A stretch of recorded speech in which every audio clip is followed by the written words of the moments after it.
Eric Scopel from 247 Sports. Got it.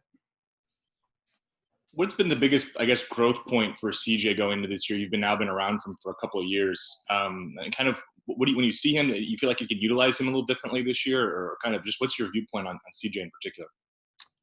Well, yeah, I mean, he's just, he's kind of taking his game to, the next level, year 3. And the big thing with him was how he kind of changed his body in the off season as far as nutrition, taking care of himself a little bit better, understands the long-term goal. So he's as dynamic as they come. And we expect a lot out of him this year. And, he's a unique individual.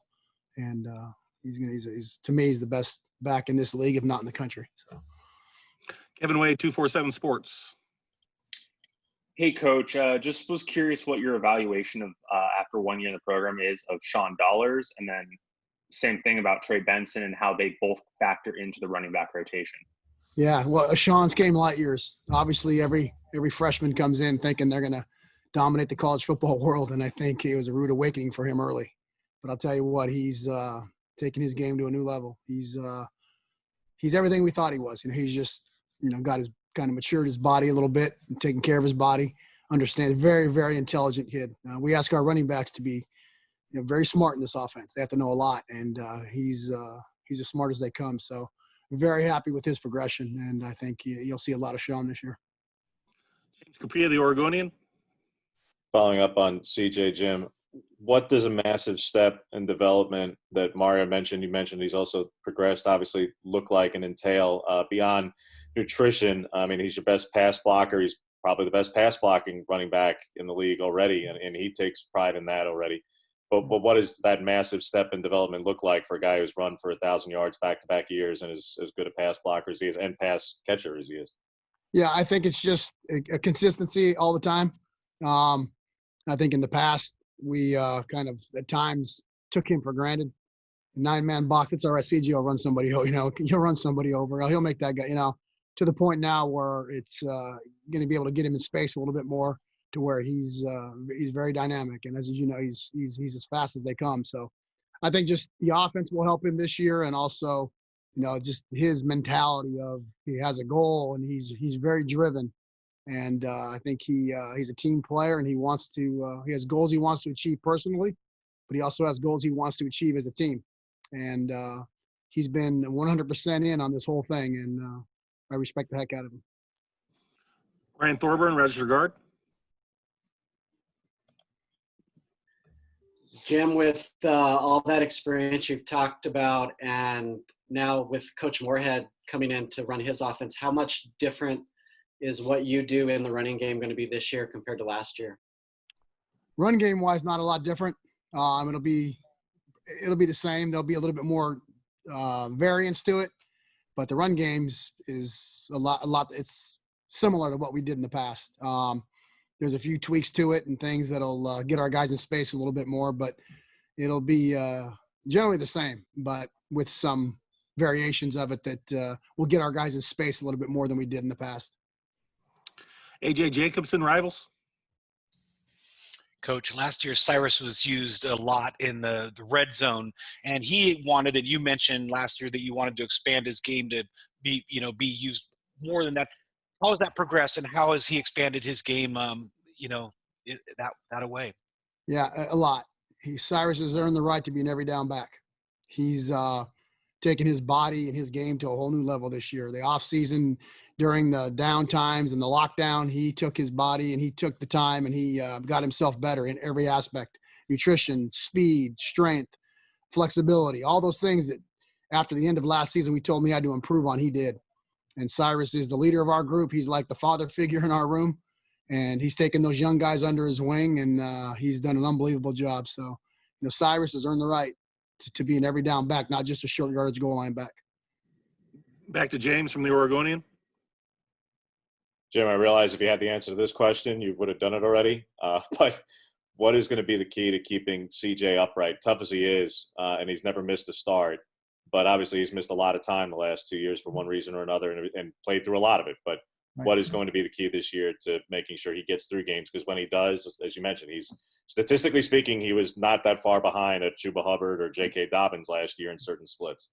Absolutely. Part of that was our doing. I think in games we realized we had in hand. CJ never wants to come out, and even the games where he got dinged a little bit, he wanted to go back. But we have the luxury of having great depth behind him. But to answer your question, he just got to be an every down back. He's got to get that in his mind that it's not going to be 2-3 plays and then a rest. If we get you in a series, we want you to go and go and go and go. And he's taken into that role, and he understands what we're looking for.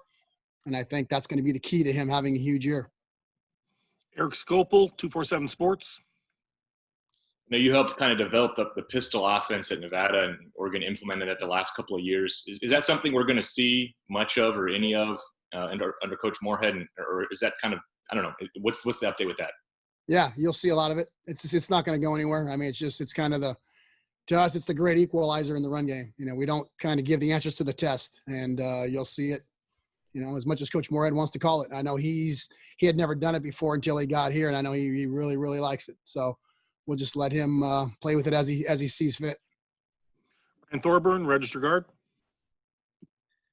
Jim, you've talked about a whole list of guys in your room that have experience and talent. So I know you're all set there, but is there any temptation at all to use Noah Sewell at any point, given that no one in high school was able to or wanted to tackle him? Yeah, that's the head coach's call. He obviously he's a big physical athletic kid. And but between Travis and Cyrus and Sean and CJ and Trey Benson, Cross Patton has had a really good fall camp. For a walk-on, you can't ask for more than he's been doing for right now. KJ Maduki, Javon Wilson, those kids have just done a heck of a job. So we have a lot of depth and a lot of people we can use. But if Coach sees fit, I would take Noah in an absolute second. Kevin Wade, 247 Sports. With Trey Benson, what's it like bringing a player along this offseason? Because it was pretty unusual offseason. And then just how has he looked through the first few weeks? Yeah, Trey Benson's really good. He's really good. He's exactly what we thought he was. He's big. He's strong. He's fast. He picked up the option. Everything was done basically via Zoom, trying to get him ready, and he picked it up as fast as any freshman ever has. Smart kid. His upside is huge. He's got the true freshman mistakes and the freshman growing pains, but he's 215 pounds that can lower the boom on you and take it the distance. He's what we were looking for in that recruiting class, and we absolutely hit a home run with that one. Jerry Thompson, Ducks Illustrated. Yeah, Coach, kind of like the Noel Sewell question, but a lot of spread teams around the country still will go under center, sometimes use a fullback. We haven't seen a fullback at Oregon for, 15, 20 years. Without giving too much away, is that something that's an alternative? But yeah, no, absolutely. Absolutely. There'll be some variances in our offense this year that you can see stuff like that. So it's definitely a possibility, yes. AJ Jacobson, Rivals.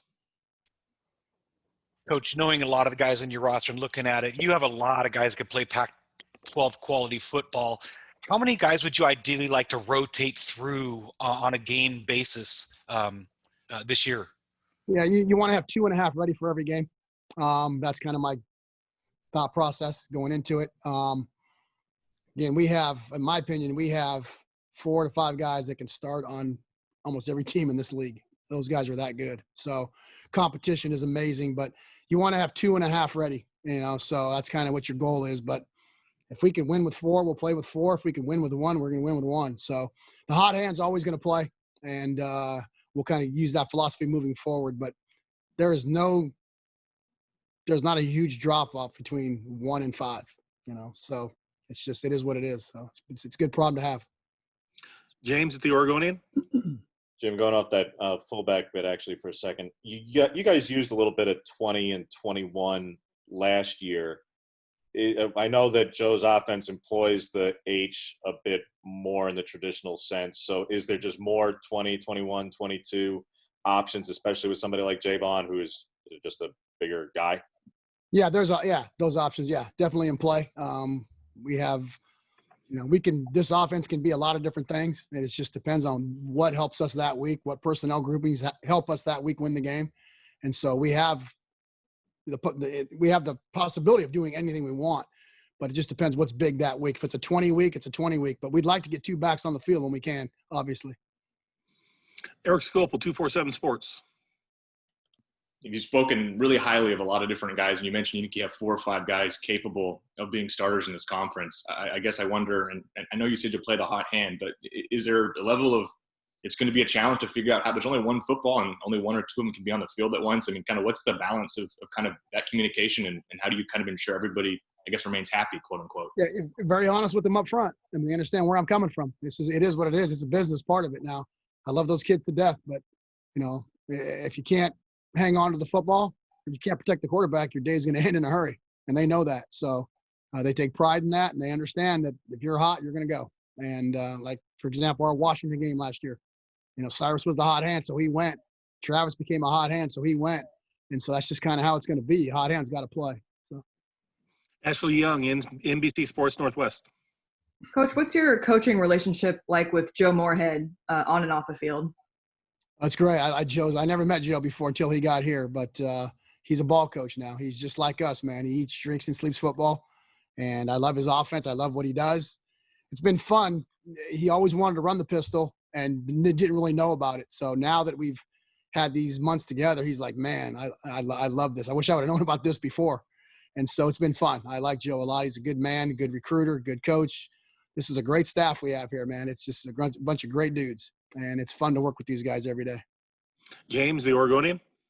You mentioned CJ's goals, Jim. He mentioned, aiming for 1,000 again, even though it's going to be at most an 8 or 9 game season. If it's 9, I mean, you guys are playing for a national title, so I don't think there's any complaints. But what are those goals beyond the tangible and the statistical? Because is it striking the chord that last year the Pac-12 backs, the highest was Moss at the end of the 3rd, and Eno goes in the 7th round, and Josh Kelly in the 4th? Is it improving and saying, hey, those guys, some of them ran for more than you, and they didn't get drafted that high? Is it really kind of striking the point that he's got to improve, even with the numbers as good as they were, that there are areas that he can improve his game? Yeah, absolutely. I mean, I'm glad that he has a goal of 1,000 yards, because that would mean he had a heck of a year in 7, 8, 9 games. But CJ's skill set is unique. It's different than kind of I've ever seen before. He does things that are just, I want to say, freakish. And, people don't really appreciate it unless you're a coach and you see it the way we see it. But CJ Verdell, I've been at 31 years now, never had somebody like him that's as freakish as he is, that's as dynamic as he is. People don't realize how good of hands he has out of the backfield. He's a great player, and those guys behind him are great players. But CJ's unique. I think he's going to have a huge year for us. Jerry Thompson, Ducks Illustrated. Coach, kind of a freakish question here. With your pattern of speech, the visor you're wearing today, have you ever been compared to Chip Kelly? Have you ever like Chip Kelly and kind of numerous times have that appearance? Numerous times, yes. Sorry, I didn't. Yes, been told that probably 10 times in my career. Eric Scopel, 247 Sports. I guess just following up on the comments of the freakish stuff you've seen CJ do, can you give some examples of what that kind of looks like? Yeah, I mean, just things he could do in the hole, the way he could stop and start, the way he can see things that we have no idea how he sees, the way he gets from 0 to 100 in one step, the way he can stop and start. Those things are just, I've just never seen that before. Usually kids are good at one or the other, but he can do all those things just, very well. Last year, one thing we did with CJ was try to make him at the 3rd level, make people miss more than just try to run everybody over. And so last year he got a lot better of, kind of shaking safeties in the hole and things like that, but he can do it all. And when he goes, he goes. So it's, he's fun to watch. You watch him in practice, you wouldn't know the difference between a practice and a game. That's how hard he practices every single play. It's impressive to watch. 2 more questions. Kevin Wade, 247 Sports. I know you can't talk about specifics, but in general, recruiting during the past 6, 7 months, what's that been like for you, and what's it been like working with the staff without visits, evaluation periods, and all that? Yeah, it's been the Zoom world, but if you're going to work for Mario Cristobal, you better find a way. And it's been fun. I mean, it's been unique. It's been different. But I'll tell you what, we were all hands on deck and probably recruited harder during this period because you had more time. You were able to get a hold of parents. You were able to get people on a screen, and it was all hands on deck, and off we went. So it was actually fun. It was neat to do virtual tours and all those things that you do and build relationships. And, part of it was better because you got to visit with parents a lot more, through a Zoom call instead of trying to get them on a FaceTime, or you go on a visit and they're not home. So that part was nice. And, it's all hands on deck and full speed ahead in recruiting, and it's never going to change. Final question goes to James from the Oregonian. Jim, on Cyrus, he's got a pretty unique family background, really young parents, and he's talked about his dad's kind of life journey and difficulties there, and obviously now in a very different line of work than probably a path he was destined for. Can you just speak to, in a lot of ways, there are a lot of things that socioeconomically Cyrus probably shouldn't be like a great success story. A lot of things that were probably stacked against him. And yet he is and carries himself as such, and that family is as well. If you could just kind of speak to define the odds a bit. Yeah, absolutely. The thing about Cyrus is his mom and his dad are the greatest people you can ever meet. Great people. His mom is, you all know his mom. She's one of my favorites. And I think Cyrus has always been goal driven, and Cyrus always wanted to be a leader. And I think he wasn't going to be a statistic. He was going to be different. And his parents raised him right. His mom raised him right. He's got great family values. He's got a great support system. And me and Cyrus go back a ways. And it doesn't surprise me that he's had success in his life, and he will have success no matter what, whether it's football in the NFL or whatever it is. Cyrus is going to succeed. And, I think it's a great story. He's a great human being. Thank you, Coach. Appreciate your time.